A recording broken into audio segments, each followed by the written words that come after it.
So नमस्कार मित्रांनो, मस्त राहा स्वस्त राहा चॅनलमध्ये पुन्हा एकदा तुमचं स्वागत आहे। आणि आज आम्ही इथे या वाड्यामध्ये आलेलो आहोत। या मठामध्ये विविध प्रकारची फळझाडे आहेत, म्हणजे आंबा, काजू, नारळ, सुपारीपासून सगळी झाडं आहेत। आणि त्याचप्रमाणे म्हणे कोकम, ज्याला रतांबे सुद्धा म्हणतात, ते हे जे आपण कोकम भाजीमध्ये वगैरे वापरतो ते हे फळ आहे, त्याच्यापासून कोकम वगैरे तयार होतो। आणि हा त्याचा गर आहे, याचा आपण कोकम सरबत वगैरे बनवतो। सो सध्या आपण टेस्ट करून बघूया आंबट गोड फळ आहे कसं लागतं।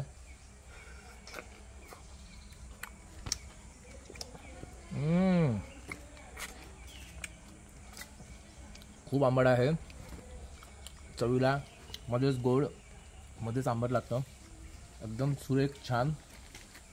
पित्ताला ज्याला त्रास असेल त्याच्यासाठी कोकम हे एक अमृत आपण म्हणू शकतो, कोकम सरबत असं खूप छान मस्त आहे।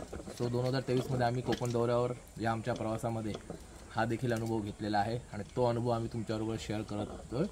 असेच आनंद आणि असेच अनुभव शेअर करत राहू। धन्यवाद।